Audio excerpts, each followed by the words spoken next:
ladies, it's Angela here, and today I'd like to talk to you about something that I know is really common for women, especially as they move into their 40s and beyond, and that is weight gain, especially around that midline. Often women notice that they're having a bit more tightness around the buckle when they're getting their pants done up, noticing that things aren't fitting as well as they get into their new clothes for the new spring and summer season. As you can see, I have this nice cherry blossom tree outside. We're definitely right in the middle of spring where I live, and I can't wait for summer. But I know many women are dreading summer, and they're dreading having to put on their bathing suit and not having it fit and feeling like they're just not feeling comfortable in their body because of this. Now, there is also health consequences we want to think about. This is not all just about how we look, but it's very common for females to have considerable weight gain as they move into their 40s, 50s, and beyond. And many women are left wondering what to do. They go online, they look up ketogenic diets, they look up extreme intermittent fasting, and they try it, and they do get some results with their weight loss, but it never actually lasts. And often what happens is as soon as they relax off this plan just a little bit, the weight comes back, all that they lost, and then some. Does this sound familiar to you? And it's frustrating, I know, for women. They try and try and try, and it often feels like back and forth, and never really getting to a feeling of comfort in your body again. And you may have felt like you just want to give up, and this is just the new you, and you just have to accept it. But it's hard to accept not feeling comfortable in your body and not feeling overall well and functional and fit. So if you do want to learn what you could do, I want to let you know I've worked with many women that have struggled with weight gain and weight loss resistance as they move into their 40s, 50s, and beyond. And one of the most common root causes of this has to do with our cortisol levels in our body. What happens is our female sex hormone levels lower, and if you are 35, 40, or beyond, your sex hormone levels are lowering, and if you're in menopause, they're continuing to lower. Estrogen, progesterone, our primary female sex hormones. What happens is our cortisol levels and our adrenals have to respond and compensate for this. And for many women, we live in a fast-paced culture, go all the time. We're rewarded for how busy we are and all of the things that we do. And if we do more, we seem to be rewarded. Problem is our body's not rewarded by this. And it bombards our systems, our nervous system, and throughout our body with excess cortisol. So what happens when we have too much cortisol, it means that our body is under constant stress. And if we're under constant stress, our body decides to send a signal to our brain to slow down our metabolism. We are supposed to be on alert for anything that could be coming at us that could cause more stress. And therefore, what happens is instead of having a consistent flow of blood through our extremities and also through our organs throughout the day in our digestive tract that controls our metabolism, it all goes out to the extremities, none to our metabolic cycle and the digestive organs, and our metabolism slows down. So if we are under constant stress, we're living a busy life, there's no doubt that cortisol is impacting your ability to lose weight. Now, the good news, there is some ways to help you with this. But the bad news is many women don't want to look at this and address it. Many women are exercising harder than ever, and this spikes our cortisol even more. And intuitively, we think that the harder we work, the more we're going to lose weight. But if this is your main concern, and this is one of the top concerns I see with women all the time in this age range with shifting hormones and just a busy time of life,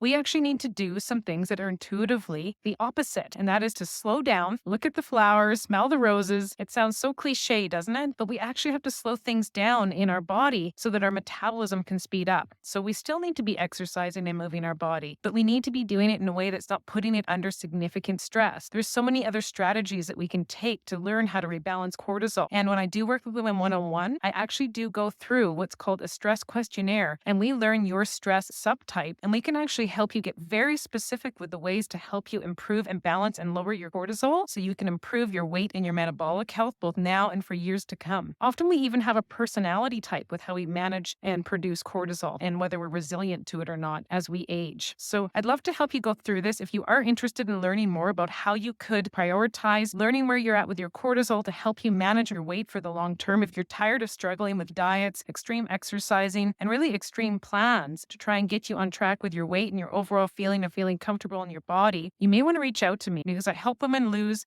10, 20, 30, 40, even up to 50 plus pounds. And sometimes it takes a while, but often it doesn't take that long when we figure out the root cause of where it's coming from and how to customize a strategy for you to get the body back into balance. And that's the number one way to get your weight under control and keep it there is to get all systems back in line again. And the main one that I have found with women in this age group is getting the adrenals, the stress patterns, and your cortisol rebalanced. So if you do want to learn more, please feel free to connect with me. I'm happy to connect with you. You can go to my website at www www.angelasimpsonfunctionalmedicine.ca. Be very happy to connect with you there. You can book a one-on-one complimentary consult. And if you haven't already, please make sure that you like my socials. Give me a thumbs up. So I'm on YouTube, Angela Simpson Functional Medicine. I'm on Facebook. Please find my group, Functional Medicine for Hormone Imbalances, and request to join. It's an awesome, amazing group with over 6,000 women in there learning how to rebalance their hormones naturally through strategies that I bring to them throughout the week. I'm also on Instagram, TikTok, so make sure you give me a if you want to see more videos just like this. And I can't wait to see you again soon. All right, ladies, take care and bye for now.